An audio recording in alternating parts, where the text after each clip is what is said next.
Start the recording for YouTube. Let me hit mute all and do not allow participants to unmute themselves, so you can certainly hit us up in the chat. All right, and we are ready to go.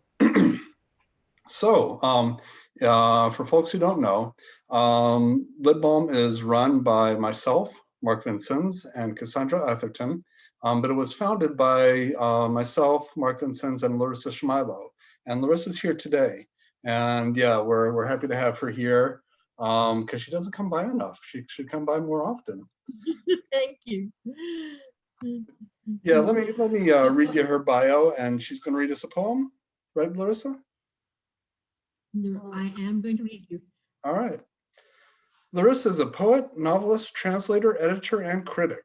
Her new novel is Sly Bang. Her first novel is Patient Women. Her poetry collections are Medusa's Country, Special Characters, In Paran, the chapbook A Cure for Suicide, which is wonderful, and the ebook Fib Sequence.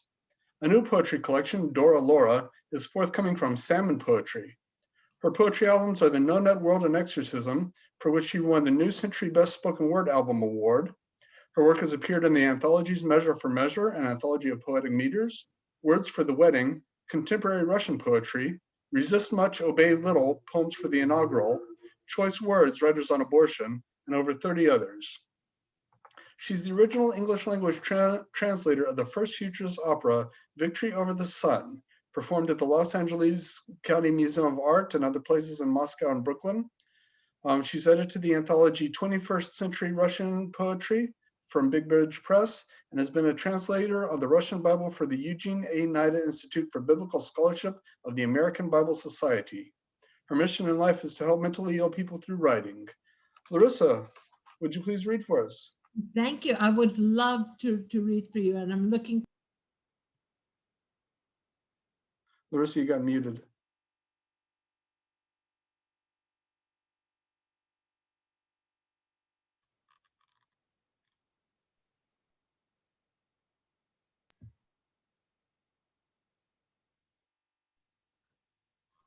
It's just a dramatic pause.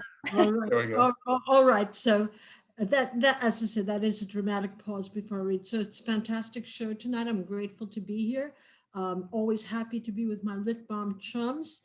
And I will read you a fragment from the Illities of Homi from a recently discovered Mycenaean text.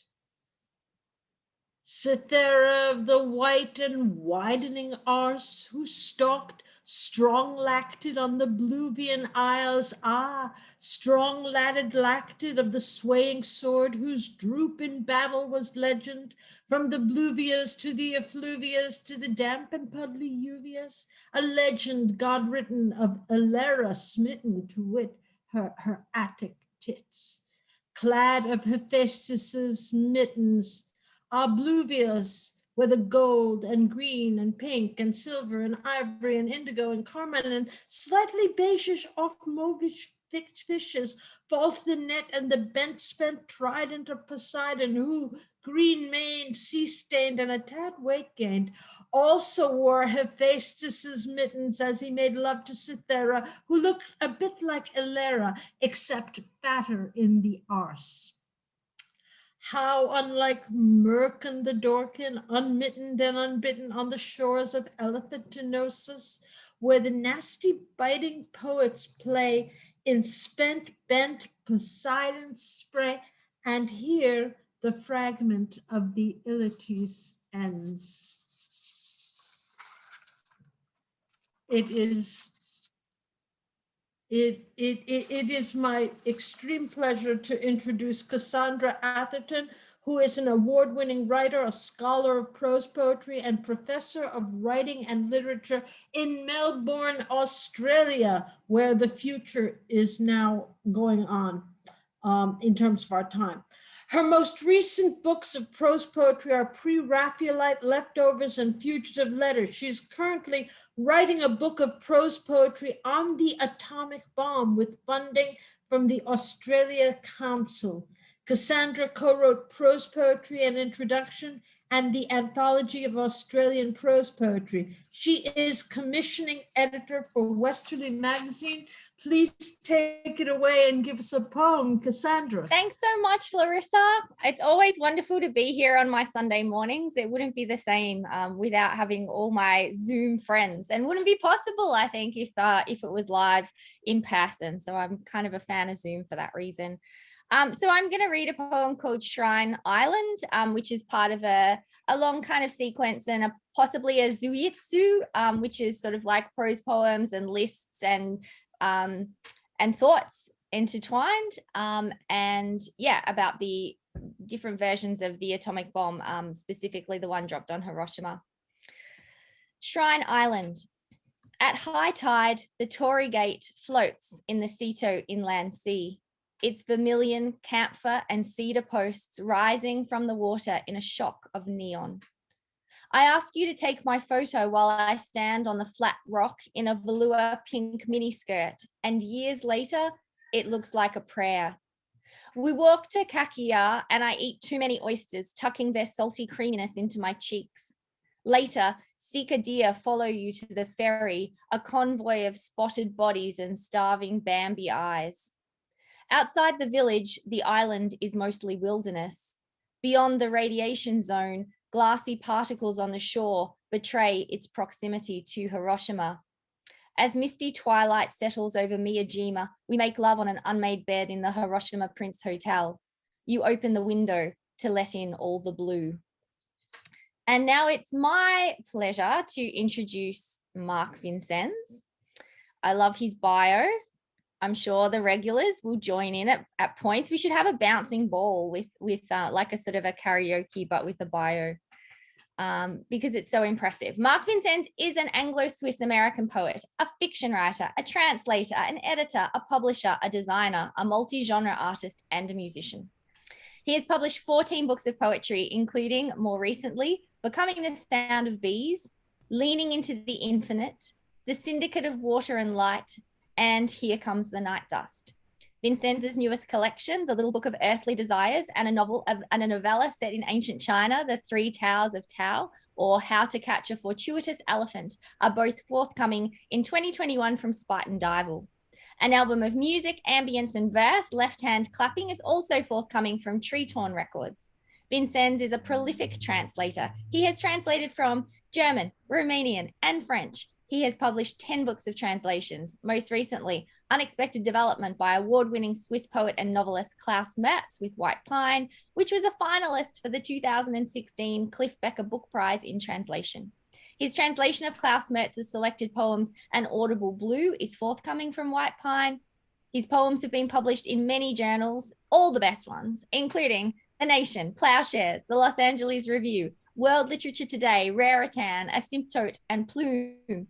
His work has received fellowships and grants from the Swiss Arts Council, the Literary Colloquium Berlin, the National Endowment for the Arts, and the Witter-Brinner Foundation for Poetry.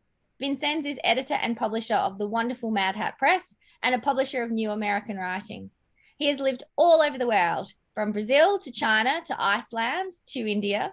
He was born, I think you all know, in Matilda Hospital on the Peak in Hong Kong, but he now lives in a farm in rural Western Massachusetts overlooking Herman Melville's Greylock Mountain, and where, I know you're waiting to see what animals he might have put in this week, there are more opossums, fireflies, and white-tailed deer than people. It was worth waiting for. Mark, I have to coerce you after that into reading one of your stunning poems.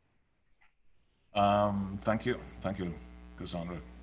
I'm going to read a little excerpt from a novella in prose poems, which is called The Age of Occasions. This little section comes from the part called Thank You, Mr. Chairman. The First God. Her body never decomposed her tomb. Once the tallest structure in illustrious city, took the fittest of our ancestors 3.5 hours to climb. Today, there is no longer a raised edifice. The entire city was flattened out in the last age of reason. In place of her tomb is now the chairman's temple. You know what they say about building layers of religion. It's all about evolving and refining the tendency to vision.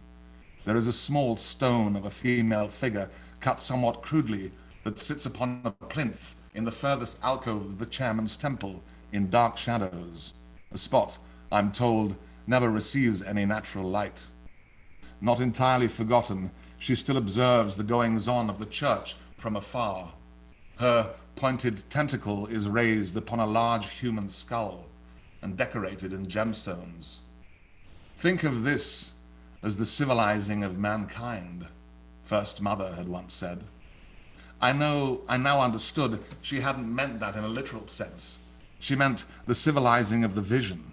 Still, dimensions of these kinds, although not exactly illegal, were considered blasphemous and might affect your credit rating. The chairman shall bear his own path and all that hooey.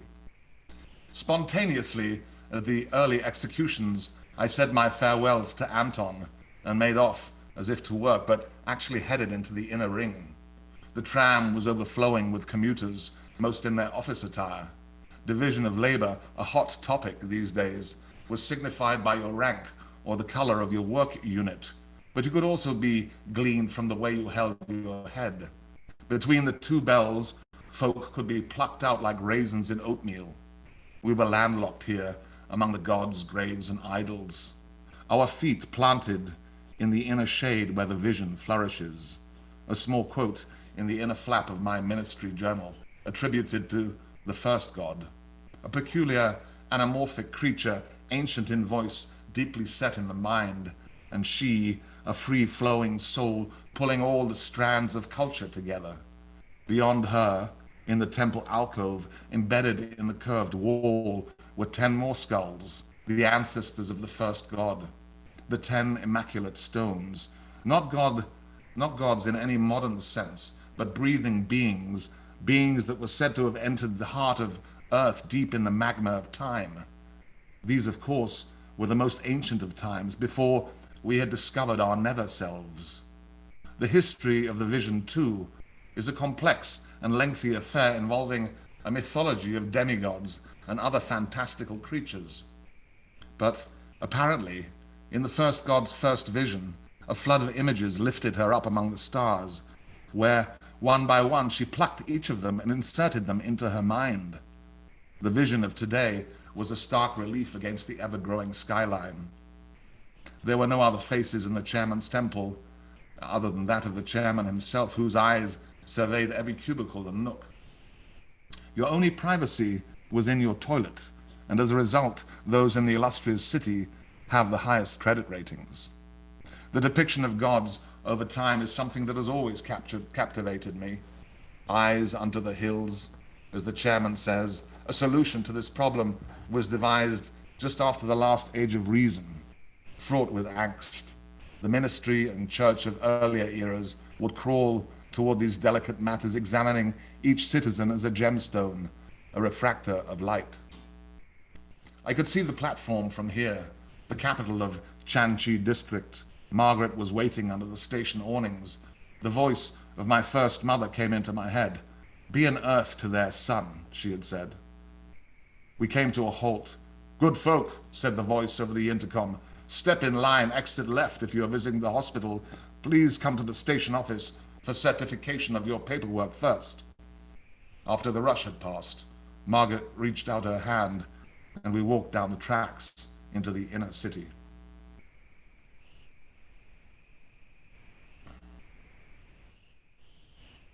And I would now like to introduce my fabulous co-host and founder, Jonathan Penton, who started unlikelystories.org, an electronic journal of literature and art, in 1998.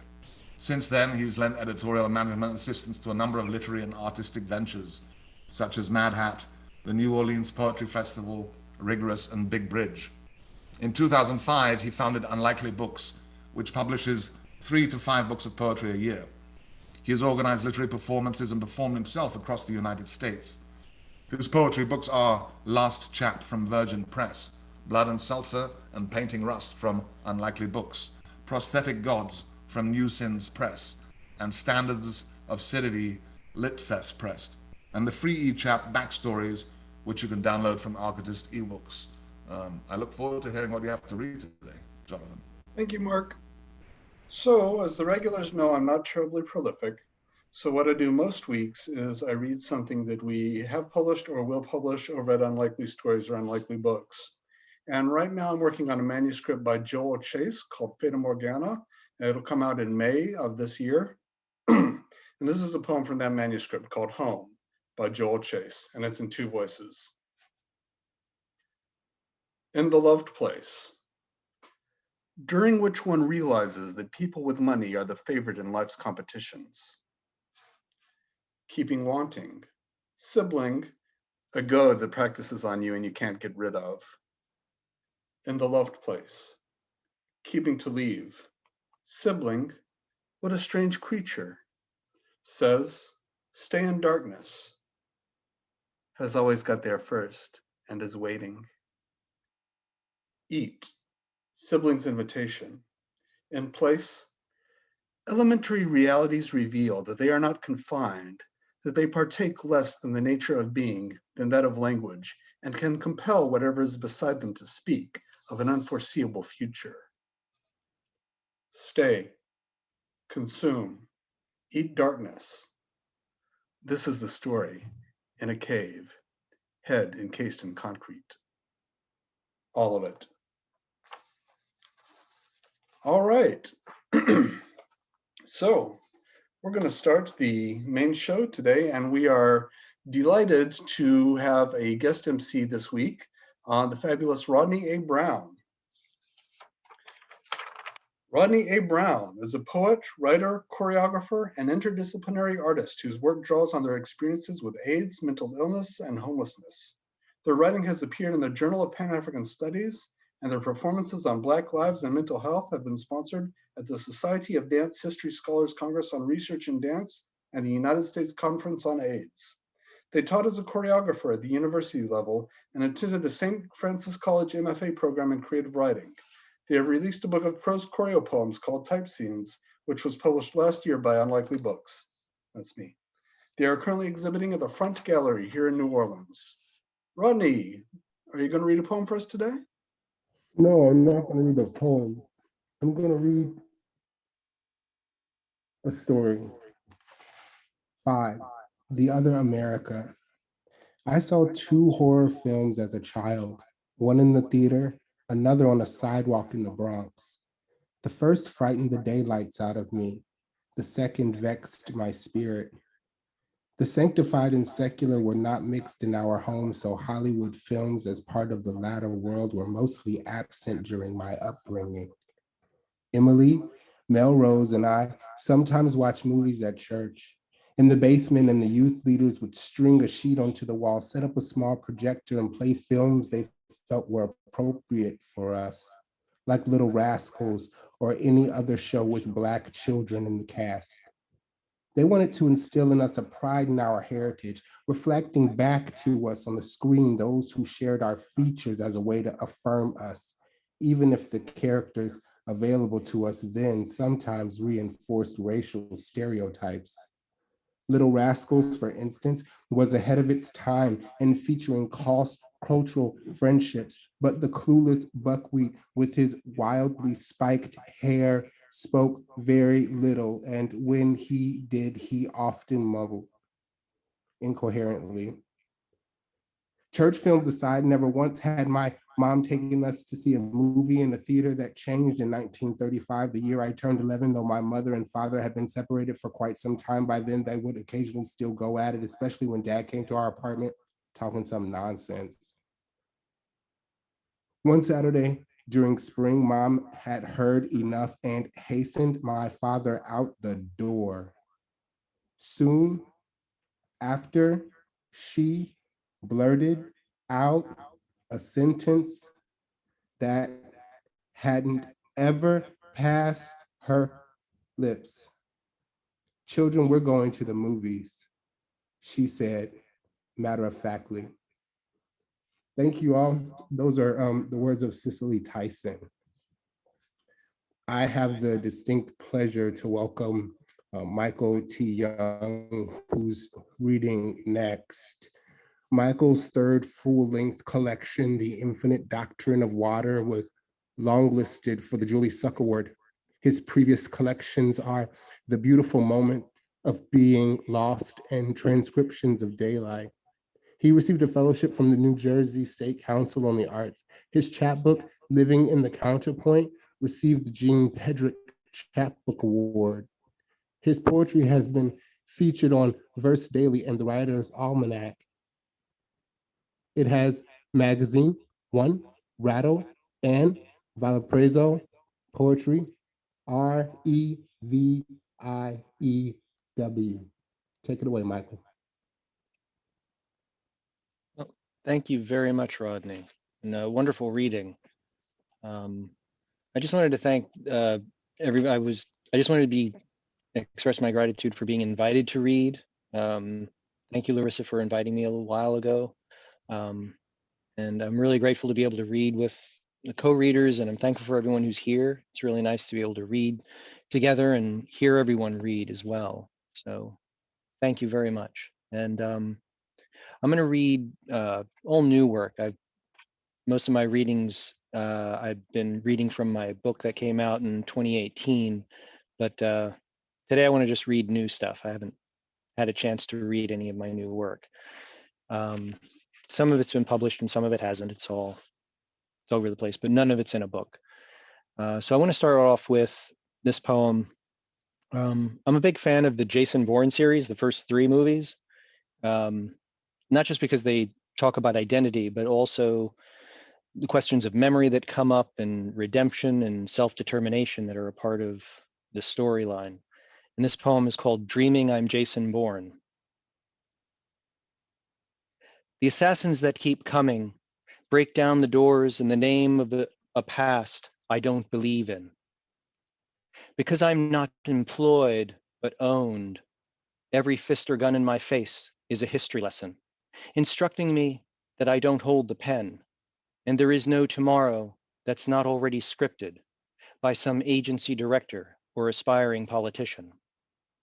It's like the Hercules moths in the entomologist's lab, where I ducked to dodge some spooks in an alley.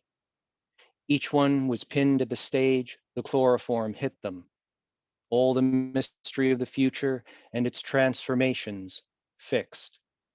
Wings like starched linens, a stiff stasis of flight.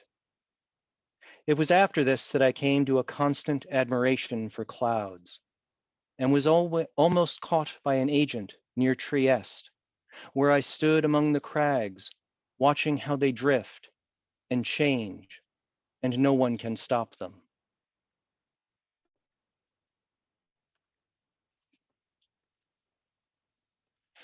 So this next poem is, I don't think that it really requires any explanation. Has a little bit of the surreal flourish in it that came out. I was spending a lot of time with surrealist poets a little while ago. But this poem is called Learning to Trust My Son. With a handful of stars and a pocketful of rivers, my son decided on a career change. It was then the chambers of Congress filled with sparrows.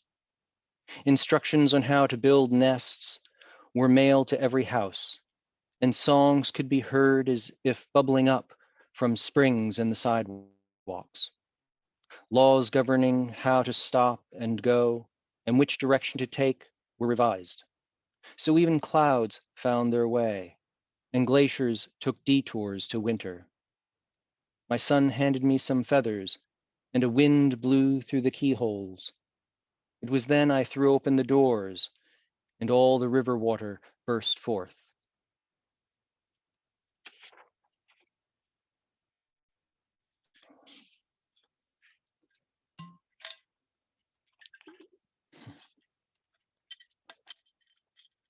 This one is called Nightbirds. There aren't enough nights to hold each other in. Come morning, the doors open to emptiness, and we carry it in our hands all day like a flint.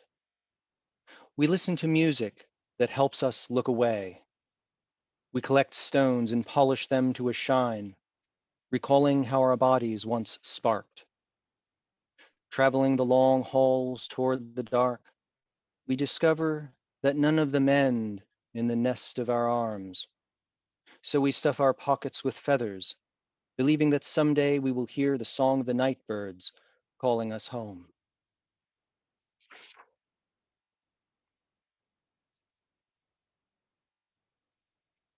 For the last more than a year, a friend of mine and I have been doing what we've called trading fours, based on the jazz term. And basically what we've been doing is we started off, he sent me a poem over a year ago, and basically we just sort of riff off of something in the poem and write a new poem in like 15 to 20 minutes and send it back. And keeping ourselves limited in time. So we just use it to generate work. And this poem resulted from that. You know, later you can edit, which sometimes, you know, can take a long time. But this poem resulted from that practice. It's called Appreciating a Sonata. If, as Goethe said, architecture is frozen music, music is fluid architecture, coursing along passages where I walk under lancet arches into a liquid room, sit having a drink, reading our histories sunk among a vault of coral reefs. Consider the last movement of Prokofiev's Sonata 7, its industrial landscape, its cogs and wheels. There's a factory with conveyor belts and furnaces. There's a break room and someone debating the beauty of trains traveling over frozen lakes, the strength of iron rails, and the human heart. The way the piano is played with percussive force beats its power into a rise like a staircase, a reverse waterfall, twisted into a helix, ascending to the roof of Solomon's temple, the top tier of the Hanging Gardens of Babylon.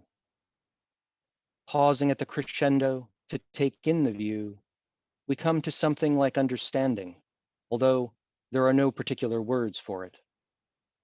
Chords beat like distant turrets of obsidian, gleaming in the first beams of sun. The way they transform night into a vision of a cascading sky, a ribbed dome with arches vibrating to the pluck and turn of waking sparrows, the widening sweep of their flight, tracing pillars that border an aviary, the bird song fading in the piano's descending arpeggios, nests tucked in the rafters, the last notes falling, gathering like dust along the floor of a place so quiet, one can hear the soul stretching in its sleep.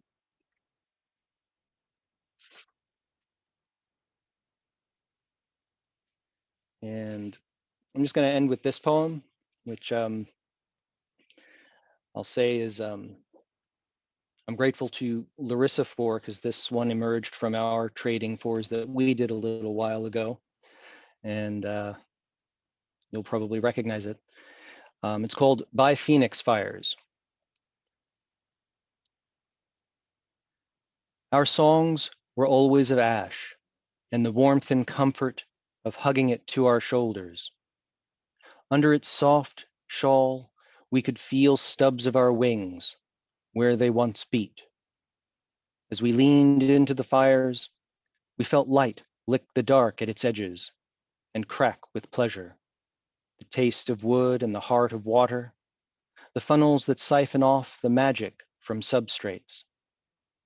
It's how we knew that when we lifted our arms to the stars, we wove earth into our wishes, and every step toward dream was laced with aromas of soil. It's how we came to understand all futures are wrapped in bark and the patches of leaves, and when the sun returns, we will all rise to meet him. Thank you very much.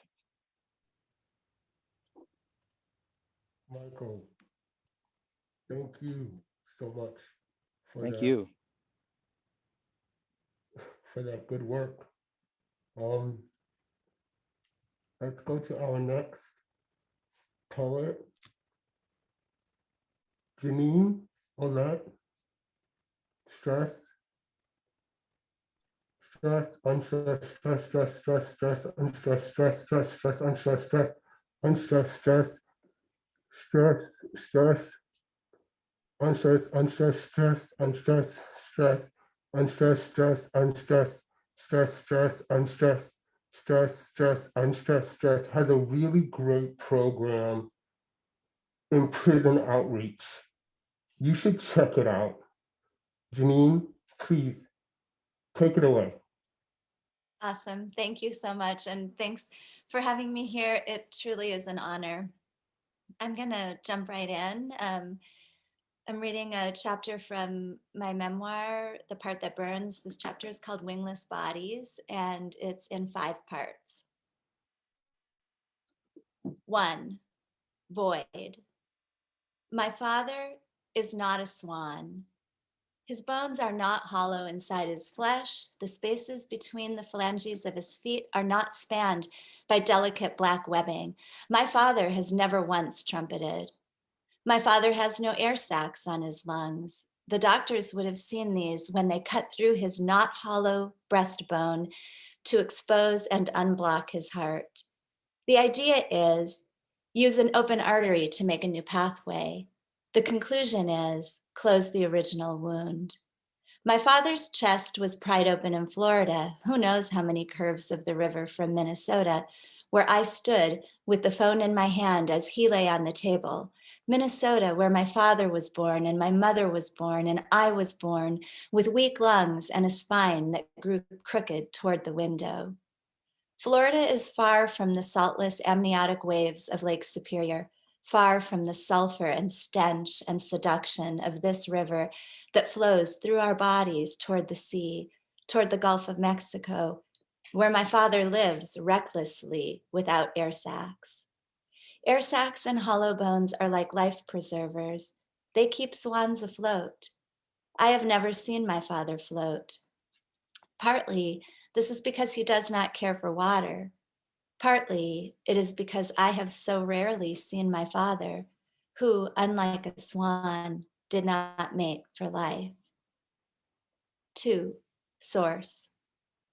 The Mississippi gurgles up from a clumsy knob and kettle landscape. Knobs are hills formed with coarse gravel and boulders dropped like loose change by the glacier's edge. Kettles are scars filled in by meltwater to make lakes and ponds and bogs. At the headwaters, I was 17 when Cyrus fucked me in a damp tent. I watched from above, recalling my stepfather's coarse hands. I bled, but it didn't hurt. It hurt, but it wasn't Cyrus's fault. It was his fault, but he was scarred, and I was scarred, and meltwater runs downhill. We could have had the baby, but we didn't. Cyrus stole stuff and sold it, cars, drugs, guns, and something else, like that small thing inside him that was naked and open-beaked. Cyrus went to prison. The headwaters are best crossed holding a child's hand. Sometimes this threshold is no more than a rivulet you can skip over. The dust on your feet stays dry. Other times, the only way is to crawl in and lie down, let the water rush over your supine body. Let the river run into your open mouth. Maybe you pull yourself out. I got married. I had babies. I brought them wild and uncombed to the source, where they scratched notes in careful cursive. This is the message. We are at the top of the river. Who are you? Please put us back in the water. We are floating to the sea.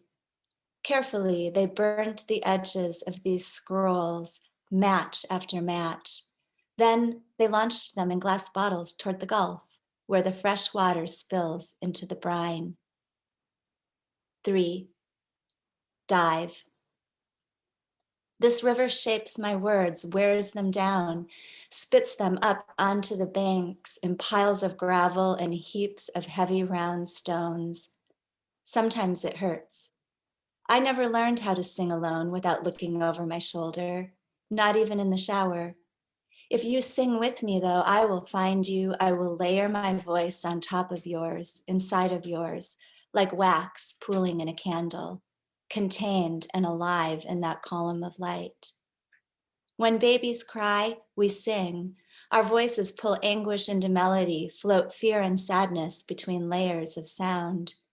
When the page before us is empty and untamed, we take it into our mouths.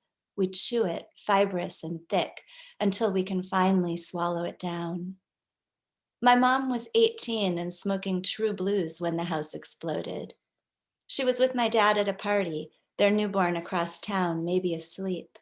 Gas line busted under the floorboards. 3 girlfriends on the couch, 2 dead. My mom tossed from where she sat between them, a dozen feet into the yard, shoulder ripped from socket, ear dangling from scalp. We thought she had died, my aunt says. Too many people jumping up and down, my mom says. Someone flicked a cigarette, my dad says. Enormous, hollow boom of blinding light. I was 22 when my first baby arrived, silent and awake. It was a cold August, and she was a perfect, slippery thing, puckered and featherless, yet bigger than me, bigger than all of us, limitless. Somehow the walls did not buckle and fall. The floor and ceiling did not blow out, though she expanded everywhere, like sea, like sky. I will never forget how it felt to hold her, salty and oceanic, my firstborn daughter who breathed underwater and who would teach me finally how to dive. 4. Fire.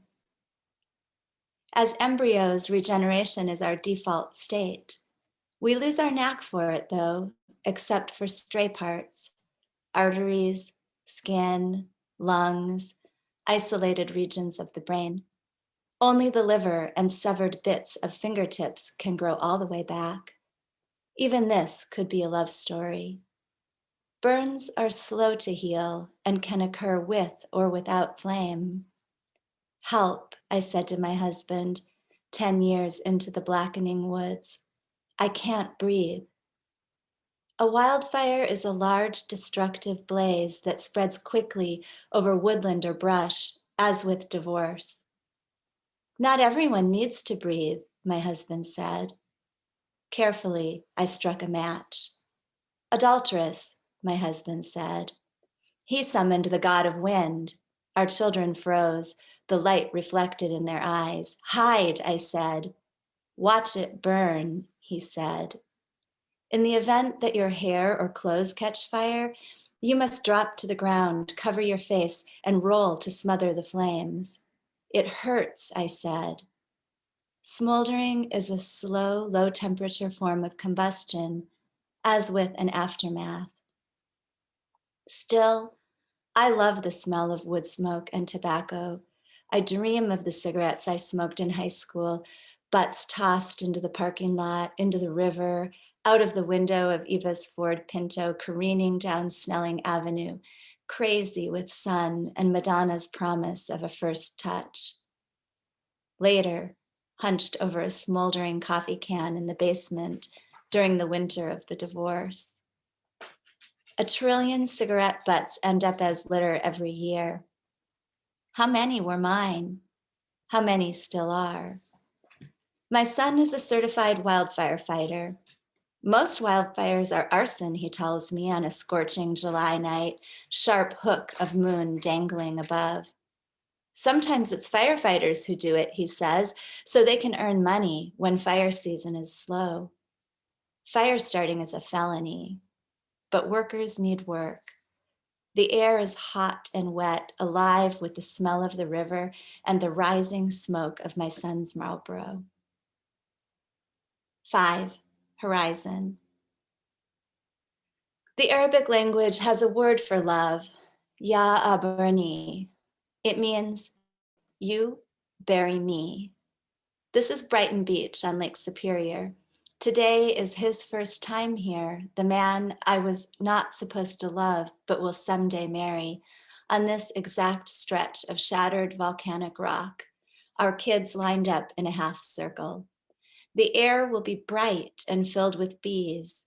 Now, though, rain sheets sideways like needles.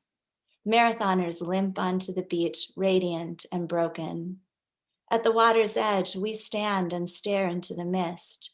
Mist forms when warm air meets low temperatures, as with breath exhaled into the cold. I see the horizon, he says. I don't, I say. I see us, he says. I see our kids, yours and mine. I see everything.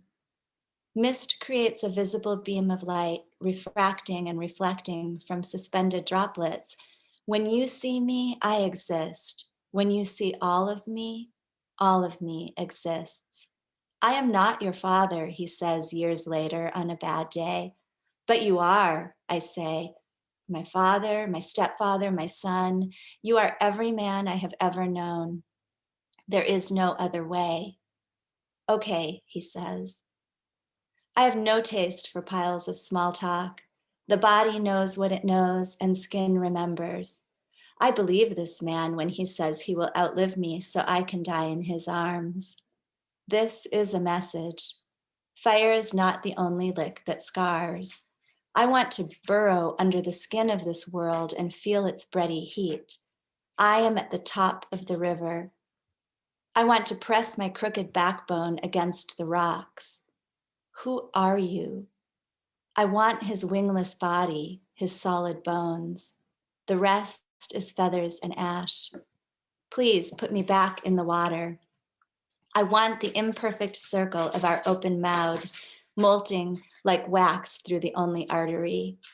We are, all of us, floating to the sea.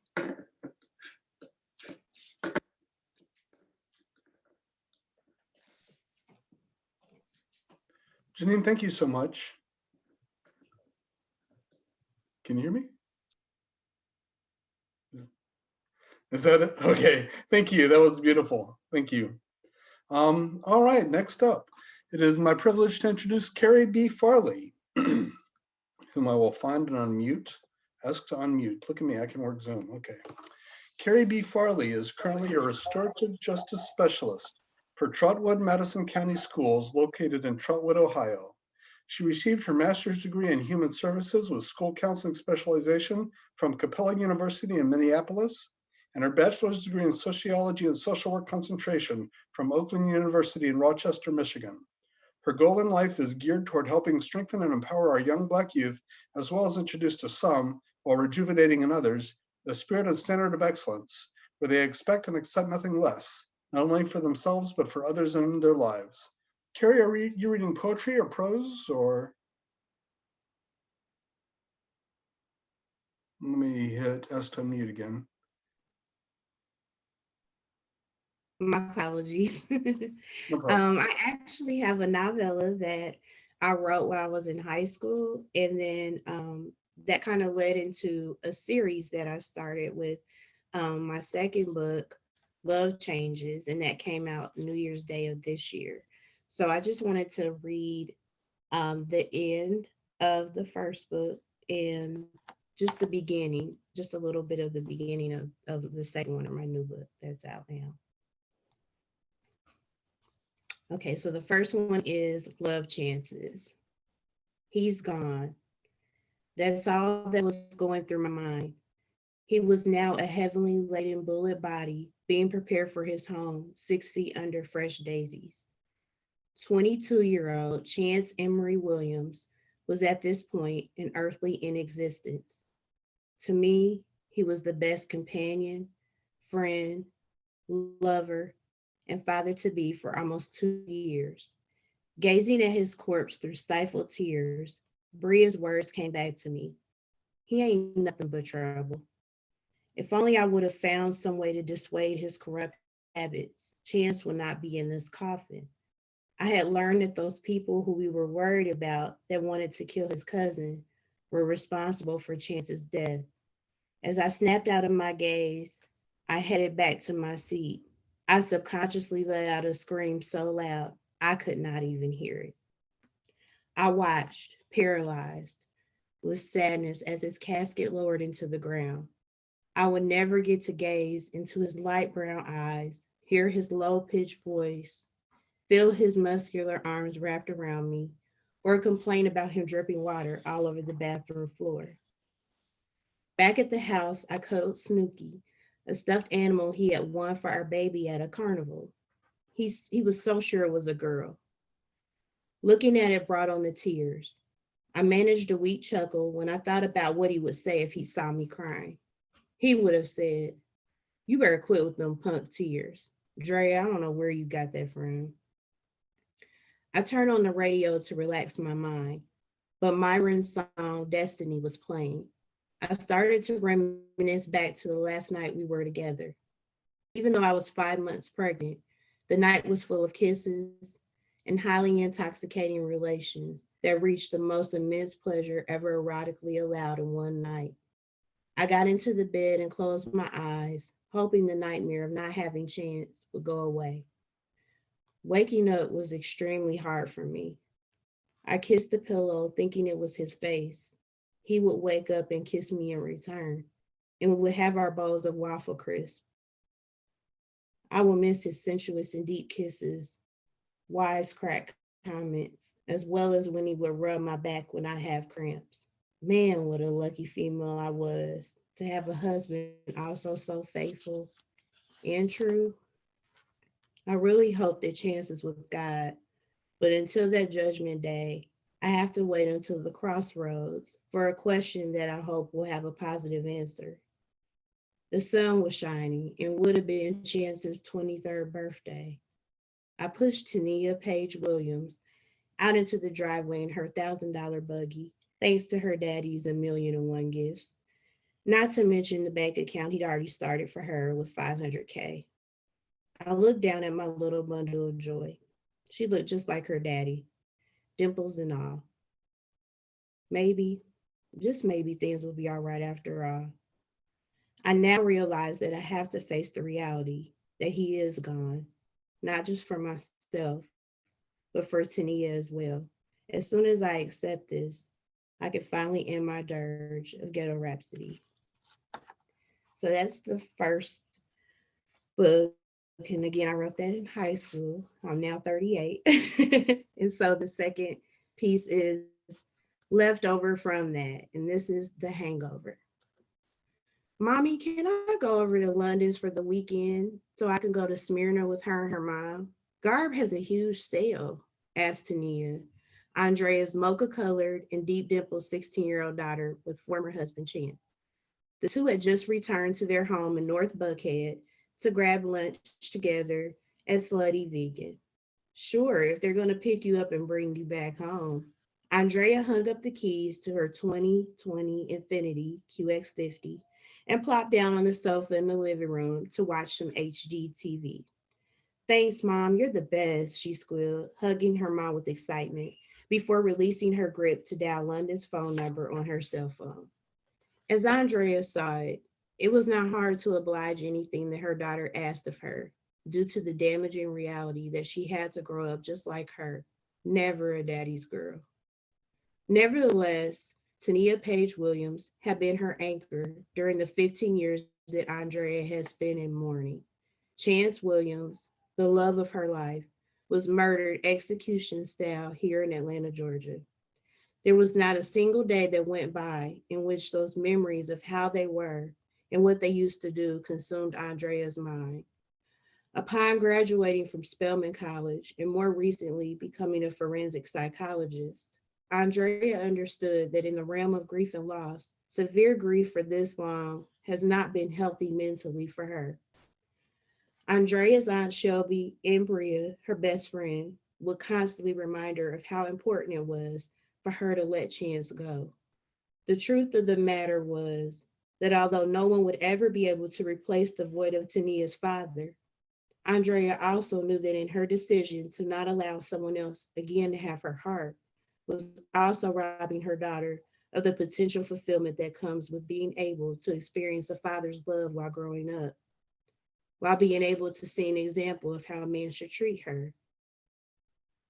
Some men have previously tried to entertain her company, but to no avail, They just did not and could not measure up to chance. She just cannot seem to let go.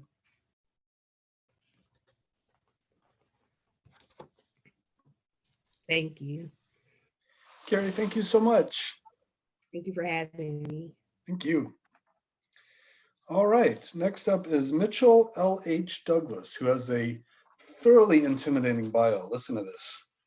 Mitchell L.H. Douglas is the author of Dying in the Scarecrow's Arms, Black Alphabet, which is the winner of the Persia Books Lexi Rudensky Editor's Choice Award, and Cooling Board, a long-playing poem, which was nominated for an NAACP Image Award and Hurston Wright Legacy Award. His poetry has appeared in Quarterly West, The Ringing Ear, Black Poets Leading South, and Breakbeat Poets, New American Poetry in the Age of Hip Hop, among others. He is a 2021 National Endowments for the Arts Creative Writing Fellow, a Cave Canem alum, an Associate Professor of English at Indiana University, Purdue University, Indianapolis. All right, fantastic. And I have to unmute him. That'll be a good thing to do. Mitchell, will you please read for us today? Hey, everybody, can you hear me? Cool. We can. Thank you so much for inviting me. Thank you, Rodney, for the invitation. So I want to share some mostly new stuff, some unpublished and some recently published stuff. Some of you might know, ever been in a situation where you're trying to write something, and I was trying to write this poem and gave it to my editor for the book, and they were like, no, it's too late. We can't use this poem. So I think that's okay because I like where the poem is now. This is about a difficult day of teaching. I think something a lot of us can relate to. And this is a contrapuntal also. So I'm going to read you the 3 different ways you would hear this, the left column, the right column, and then both together. This is called It Is Tuesday and My Student Leaves Class.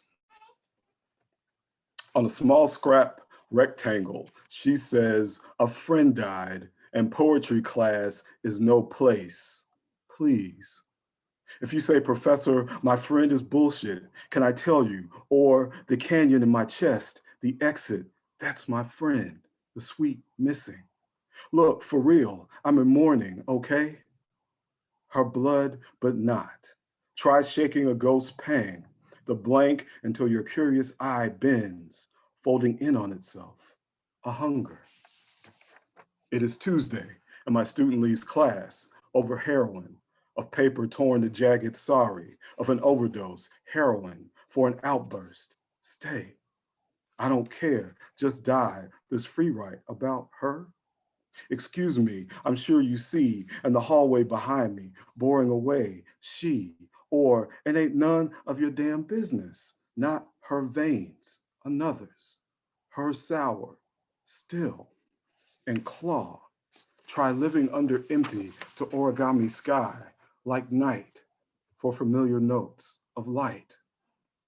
It is Tuesday, and my student leaves class over heroin on a small scrap of paper torn to jagged rectangle. She says, sorry, a friend died of an overdose, heroin, and poetry class is no place for an outburst.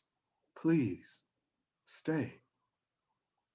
I don't care if you say, Professor, my friend just died. This free write is bullshit. Can I tell you about her? Or, excuse me, I'm sure you see the canyon in my chest, the exit in the hallway behind me. That's my friend boring away. She, the sweet missing. Or, look, for real, it ain't none of your damn business. I'm in mourning, okay? Not her veins, another's. Her blood, but not her sour. Still, try shaking a ghost pang and claw. Try living under the blank until your curious eye bends, empty to origami sky, like night folding in on itself, a hunger for familiar notes of light. So I don't know if that student doesn't know that poem exists. I'm gonna have to share it with him one day because I think it's important. So has anybody seen Decline of the Western Civilization, old punk rock movie. Penelope Spheris, the director, has like a punk rock version and a metal version. And so when I was a kid growing up in Iowa City, trying to fit in as one of the few Black people I knew in Iowa City, my friends were mostly like, you know, into punk rock, and that's what kind of, I found some kinship there. I just noticed recently rewatching this movie that one of the stars in the movie, one of my favorite bands, says a racial slur that I totally missed and didn't remember as a younger kid, that totally wiped me out. So I'm gonna read this poem, and it's called Darby Crash Calls a Dead Painter a racial slur crossed out, and I rethink my adolescence. Because I want to believe, at 13, I didn't know what the spit and cinder was, that I scrawled "We must bleed" across the back of a Hawkeyes Rose Bowl t-shirt and shanked it with safety pins in 8th grade ignorance, because he was drunk and wanting more, a place I've been, and he wailed like a wounded manimal from a low slung stage, braved bottles and spit the imminent destruction of his pale, pale body. How did I miss the slur from our spike-haired protagonist, his majesty of beer and leather, Penelope's zoom and focus over the frying pan slap of bacon and eggs, Darby's companion, recalling the incident with glee. The man thought to be asleep, but not. The man dead, his house painting incomplete. The pictures they took, crowding around the corpse of someone loved, a ghost already angered, without a foot in the grave. How else could I dance the halls of Southeast Junior High, a Joe Strummer wide mohawk battering the path, the drawl of caught in my eye, yeah, dragged through the pale air like the unbroken song of aerosol. I want to believe I made you a hero, poster child of saints, angst, and oppression out of the absence of knowledge, that no book or ear turned me in the name of freedom. Do not be mistaken, I was not free. I was not the razor, the independent thinker. Hell, that mohawk wasn't even my idea. I wore it like I wore your lyrics, against my body, the opposite of pale, against my questions, my parents' wishes, always against, open, seen, always a sword, no matter delivery. When the trucker kept drinking and got behind the wheel, numb in the spirit, he slammed his tractor trailer into the car that never brought Bill's mother and sister home. The company threw money at his feet. Bill tried to make it, bought a farm safe from the streets where jocks and rednecks chased us, gave IC punks some peace, and love thrived. Our pack a little braver, house parties and talk of our own bands, black flag and beer bottles rattling our ears.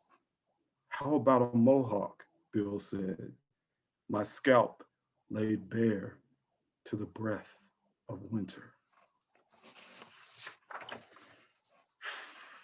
That's the first time I've read that poem for anybody. So, whew, that was a little difficult. Thank you all for allowing me to share these poems. I'm kind of darting back between Indiana and Iowa, these Midwest places where I've kind of raised me as a poet, in addition to my Kentucky birth, of course, but this is where I became a poet in the Midwest, and then brought it back to Kentucky for my Appalachian poets comrades to help me on my journey.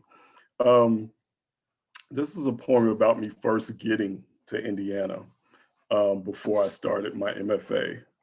As I'm about to start my MFA, this is a poem called Persimmons.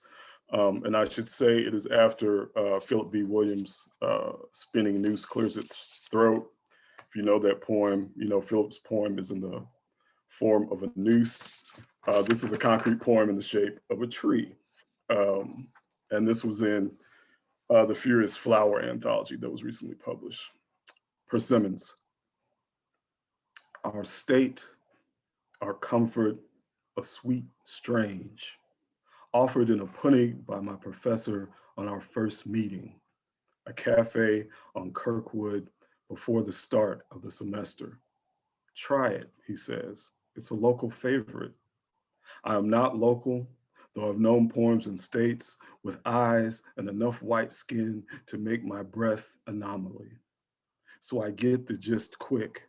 Campus is oasis. Step outside and its outer limits. I make friends. The only male poet admitted my year. Funny to say now, what stumbling pride for gender. Others follow, including Kentucky Ties. I'm shocked to hear a friend admitted the year after me, as shut down in workshop over a poem about lynching. Hasn't everything about lynching already been said? Fired a mouth I thought knew better. Have we stopped dying? It's a matter of the pulp and the rendering, how to reap what lies beneath the papery skin, forget the seeds. Years later, the friend says, Mitch, you are a roach. You could live anywhere. Plant, uproot, repeat. I suppose there is truth to this. True that I adapt, survive, how I keep my curiosity on the way to Heartwood, think of her beaten poem, and look up the last Indiana lynching on the books, 1930. Marion, not so long ago that the memory is smoke. The photographs that survive of the men who didn't. The proud Hoosier as vector pointing skyward, finger and smirk, an arrow over shoulder. As if to say, would you look at that? 3 plump bulbs, ripe in the twine. Thank you.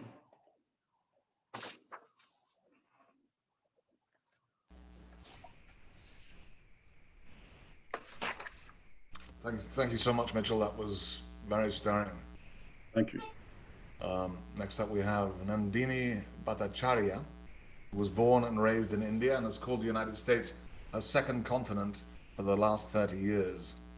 Love's Garden, published in 2020, is her first novel and a work of women's historical fiction in a tumultuous 20th century India. Her work has been published or will be in Saturday Evening Post, the Bombay Review, the Bangalore Review, Storyscape Journal, and Pank, and many more. She's attended the Breadloaf Writers Workshop and has been accepted for residencies at the Vermont Studio Center. She was first runner-up for the Los Angeles Review Flash Fiction Contest, long-listed for the Disquiet International Literary Prize twice, and received honorable mention for the Saturday Evening Post Great American Stories Contest of this year. She's currently working on a second novel about love, minorities, racism, and Hinduvata politics in India, and xenophobic mentalities and other mysteries in Donald Trump's America, entitled Homeland Blues. She loves and reads Jhumpa Lahiri, Megha Majumdar, Amitaj Goff, Chirata Banjari, Dika Runi, sorry about that, Salman Rushdie, Jose Saramago, Porchista Kapoor, and last but not least, Chimanawanda Achide, right? Is it like that? She lives outside Houston, Texas, and teaches English, literature, and writing at Texas A&M University. Welcome, Nandini. Thank you for having me. Can you all hear me? We can. And it's going to be a tough act to follow all these incredibly brilliant, talented writers, so I'm not really going to try. I'll just launch into my reading. The first bit of it will be from the novel, and I'd like to, maybe this afternoon, I'd like to characterize my work as almost always being about taking away power from people who shouldn't have it and trying to redistribute it if possible. So both of these works, though they're from very different worlds and with very different flavors, are in some ways about that. My novel, Love's Garden, is set in India in the 20th century and actually spans all of the 20th century or most of it. So it's very difficult to pick a part, but here's what I've picked. This is during the Indian independence movement in 1919. In April 1919, children and peons face a reckoning. The British haven't kept their word about giving Indians home rule status after the First Great War. Next day, Sir Narain froths at the furious reports in Amrita Bazar Patrika. Indians who died fighting for the Raj in the Great War, riffraff, village idiots, and gadabouts. What if 1 million of them died? Sir Narain rails. Everybody knows that the Indian veterans of the war were hardly given a welcome, leave alone a hero's welcome. But that's the fault of the nationalists too. Their antics have drawn people's attention away from the godforsaken soldiers. There are millions and millions more to take their place. This is a country of peons and children. Have peons and children acquired the right to rule? Gandhi, with his mad ideas about non-cooperation and civil disobedience, satyagraha, the madman calls it, is just creating cannon fodder and only one thing can come of it, etc., etc. Perhaps the empire is in accord with Sir Narain's population control theories. News spreads that the English colonel, Reginald Dyer, ordered firing on thousands of peaceful protesters in Jallianwala Bagh, Amritsar, the Punjab. A day ago, hundreds of men, women, and children tried their desperate, screaming best to crash past the gates and claw up the wall surrounding the garden. How could they? Dyer ordered the gates closed before ordering the firing. His aim, he would later declare stiffly and stolidly, was not to stop the assembly, but to punish the dratted Indians. Stampeding crowds were surely and swiftly brought down by fusillade like partridges in flight. The fusillade didn't stop until the ammunition ran out. Women tried to save themselves by jumping into wells with their children. They couldn't. Death's angel in the form of a zealous English officer picked off each soul thrashing toward life. It was a massacre. But this kind of thing is never good for business. Sir Narain harangues and wonders aloud what new brew of propaganda the imbecile nationalists will concoct now. In the end, this is how Gandhi is becoming such a big man. A saint, he avers, because of nationalists blowing up bombs everywhere they can squeeze in. Dreadful scoundrels, both sorts, Sir Narain says. Everywhere you look, marching and shouting about home rule, rights for Indians, balderdash and poppycock. Indians, he says to his wife, as she sits at her toilet before that evening soiree at some British official's house, she frankly cannot remember which. Prem's hands have been trembling all day. A dense, burgeoning mass seems lodged in her chest. She would like to cry, but she can't. They pile together and squeal like rats, like they say the Jews do in Europe. Prem says nothing, but Sir Narain catches her looking at him with an oblong glance full of what? He doesn't know, can't say. It does give him a short pause, but now he can't resist prodding her a little further, deeper. Now probably some rascal somewhere, egged on by that disgraceful Gandhi, will make spectacular fools of themselves by blowing themselves up in a damn fool attempt to kill some English judge. They'll immediately become martyrs and heroes, and then there'll be police reprisals, and a few more fellows will hang, and Gandhi will start another fast or go to jail, and then it will be back to business as usual. Why do you say such things?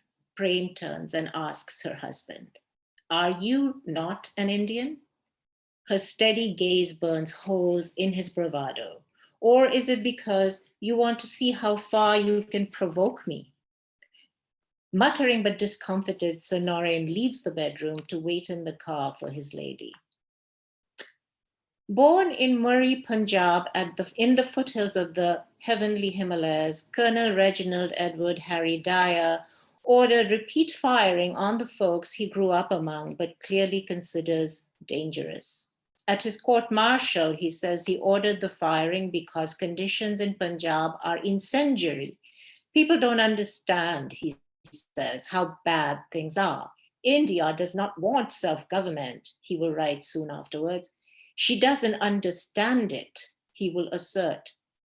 He will be relieved of his duties and his post, but he will become a hero for some people in England.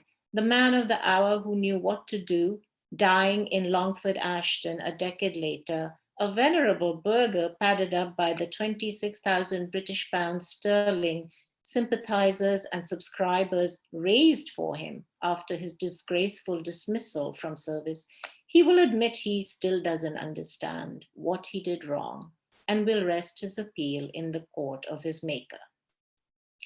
They say people saw Dyer's troops reloading and shooting at peacefully gathered civilians as Dyer repeatedly, imperturbably said, "Fire." So, don't people understand the nature of power? Sir Norrin cannot retreat entirely at his wife's aggression, or his authority and all-knowingness would lie in pieces.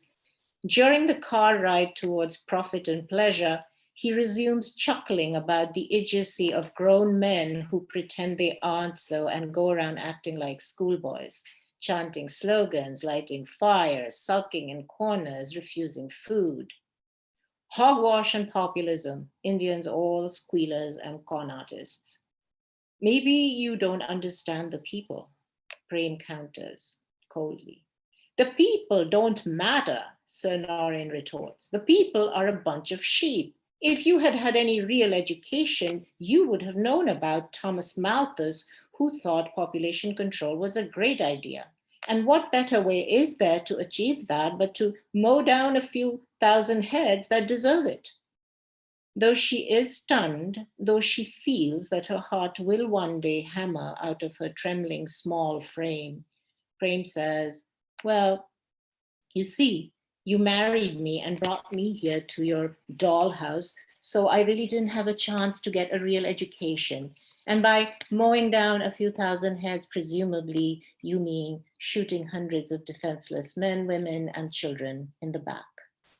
When the car arrives at the arched portico of the grand home of the host, whose name she can't recall, through the fog of her fury, Prem breezes right past her husband and into the brilliantly lit drawing room where people are mingling, muzzling, and mouthing mutual admiration and adoration.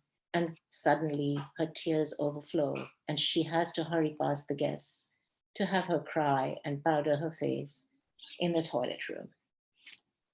And the next piece I'd like to read is actually from Now, and it's a work in progress. It is a contemporary work of, well, my attempt at creative nonfiction. And I title it Dear American Descendants, a letter to my flesh and blood 100 years later. I hope you'll see some connections. So like letters, it starts with, Dear American Descendants, it's 100 years ago. You are reading this long note from your great-great-grandmother who came to America at 20 and began inadvertently the tribe of which you are the members. So 100 years ago, I'm in Texas. I'm going to pretend that in this place where I am walking this evening, this Texas place, where I feel as if I'm held hostage, everyone around me is invisibly, secretly feeling the same way, actually. Yes, I'm going to pretend because I can, because I'm the writer of this letter and I'm dead. That in all these maudlin, mediocre architectural burbs called suburban homes that I'm walking past, with their feeble attempts at Floridian festiveness, with their crepe myrtle trees and palm trees in their bored-looking lawns, the people, the owners, are in fact all feeling like me, feeling like they can't bear to be here, but they must because they're here, homeowners, and they can't get away because of jobs or roots or whatever. Very Beckettian, I can't go on, I will go on, etc. Yes, though this is more likely, very much more than likely, not true, I'm going to pretend it is, because this makes my medically mandated walk a little more bearable. Your history books, or whatever you use to do what now 100 years before you I call reading, tell you about a man called Donald Trump. They say he was a president of the United States and so evil that he seemed like a boogeyman, so evil that he seemed almost like a stage villain. He was a stage personality, in fact. He had his own show on what we call television, a flattened box from which images flash, sound seeps, and we watch and swallow. Anyway, yes, I'm walking in a suburb in a place called Texas in America, 100 years before your time in the time of Donald Trump. Do I interrupt myself? Very well, then I interrupt myself. I contain continents, multitudes, longitudes, and latitudes. You probably don't know who I'm citing, dear descendants, when I say that thing about longitudes and latitudes, but then neither do most of the people who are in the architectural burps and pimples around me in this America. Don't feel bad. Perhaps you are not in America. Perhaps America doesn't exist. Maybe it was always just a state of mind, some people's state of mind, other people's genocide. Never mind, I don't know what will happen to it. So think of me, your person of color, we are calling it POC these days, great-great-grandmother, as a woman who lives in Trump's America, where POC are not very welcome. Perhaps Texas doesn't exist either.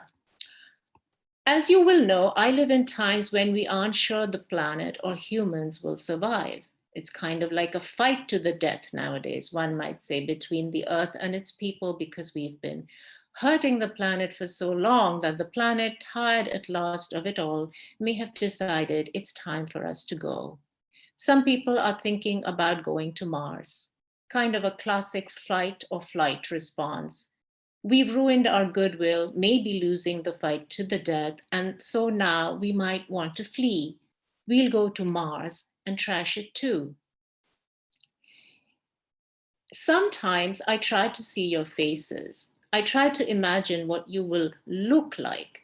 I was at a party recently where a white American woman said, and this was a woman with great good intentions and her so-called political heart in the right place, that it was time that everybody in America married someone of a different race. That's it, you heard right, that it was time that everyone in America had to marry someone of another race, that it should become a requirement. It was the only way, she said, that the problem of systematic discrimination and racism in this country, this America place, would be solved.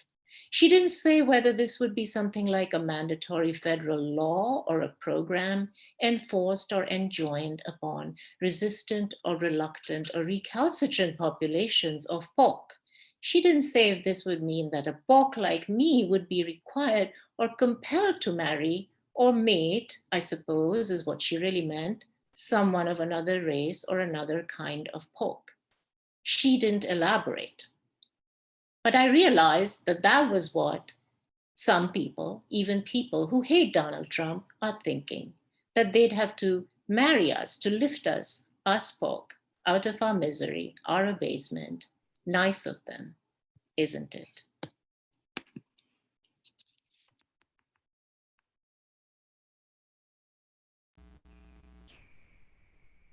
That was amazing. Thank you so much. Thank you. What an incredible, yeah. Mark, you want to sum up before open mic?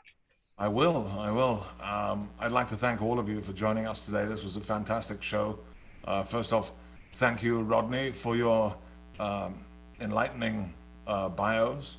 Thank you, Michael.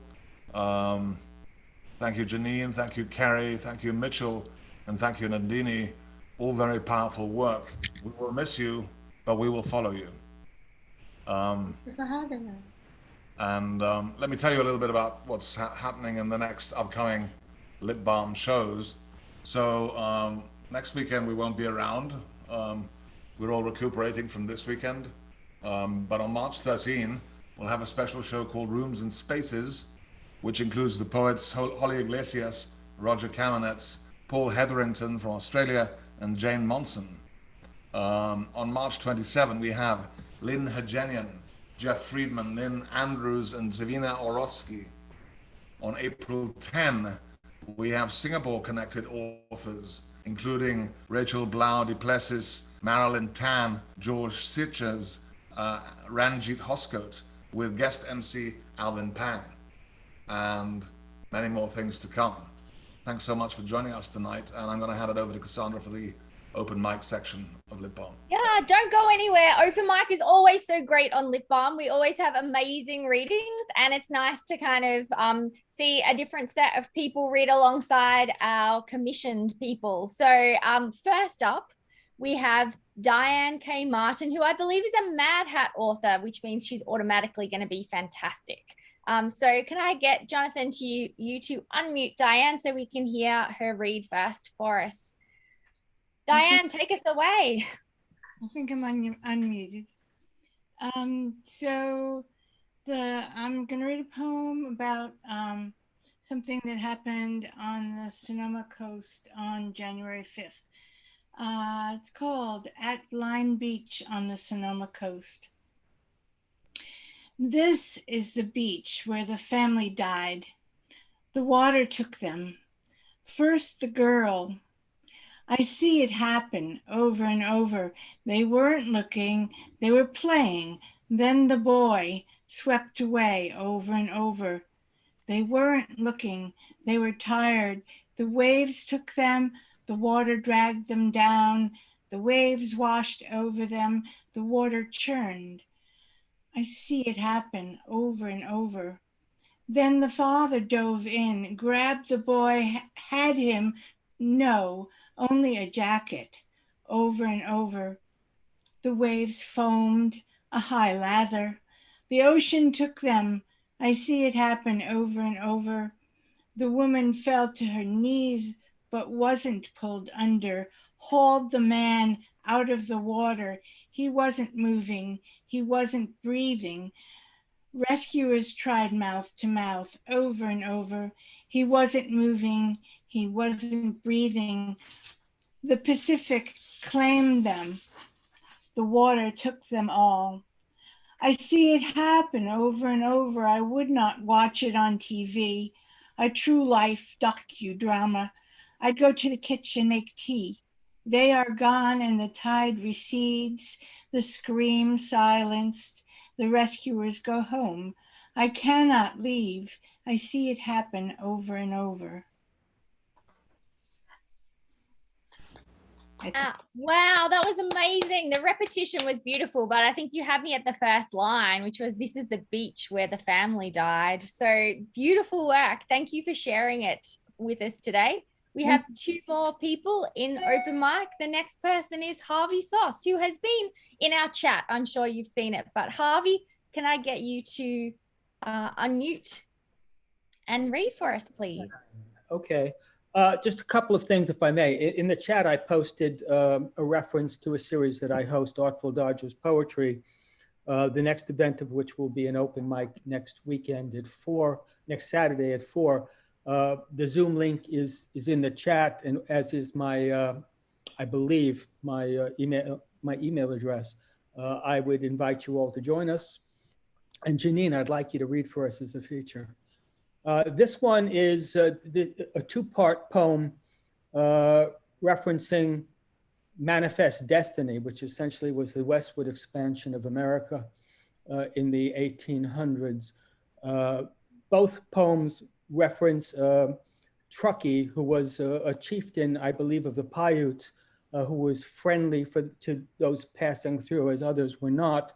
The first part of this has to do with a group, the Donner Party, who were snowed in and ran out of food. This is the part one, last surviving member of the Donner Party. Mostly I miss dessert. We ate them all. Funny the manner in which I learned to clean my plate.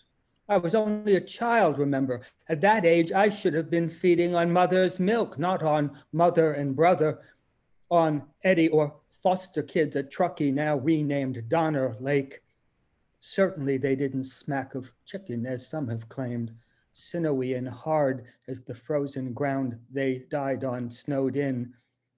After the oxhide was gone, we chewed on skin. We children sucking ourselves to sleep on pinky fingers that passed for pacifiers. After this experience, I would not kiss the ring finger of the Queen of England as too much reminding me of those months at Donner Pass. Later at Sutter's Fort, Bear Valley, rescuers would sometimes joke that females went down easier, softer, less chewy. I myself was too young to make such comparisons, unable to distinguish malnourished breast flesh from patriarchal tongue, forlorn hope, snowshoe party survivors, perhaps having developed a taste for it, have told me that we were pushed to our limits, scarfing down the hide roofs over our heads, boiling saddle leather before we made salvatory soup meat of our dead. I cannot confirm or deny, hope apparently having proved too thin a gruel for sustenance, too many having given an arm, and yes, a leg, so others wouldn't die. Part 2 is letter home on taking leave of a preborn child. You'll be sorry to hear that we were too cash poor for even a pine coffin. We had to bury the miscarriage of Lucy, named after you, in a shoebox. A meteor shower over South Pass lasted longer than she did. What a heartbreaker she would have been with her mother's eyes, a real charmer for death to flout on its lucky charm bracelet, unluckily for us. Our medicine show of love boasting no balm of Gilead to save her. Only a bit of a thing, really, not taking up much space. In the grave we clawed out of the continental divide with bruised fingers, a hole less deep than a prairie dog's burrow, planting crossed twigs on top, a headboard torn from an abandoned wagon, declaring its occupant baby girl Lucy, born dead. Giving pause to those less friendly than Chief Truckee was Northern Paiute hidden in the trees whose presence panicky mules can sense. The muleteers, fearing to encounter faces painted with bad intentions, were only willing to chalk the wagons a short time for our child's interment, for a few words hurriedly ginned up between tears before insisting we move on. Some say the Pacific, accounted a bastard son of Job's Leviathan, can swallow Kentucky whole with room left over for Tennessee.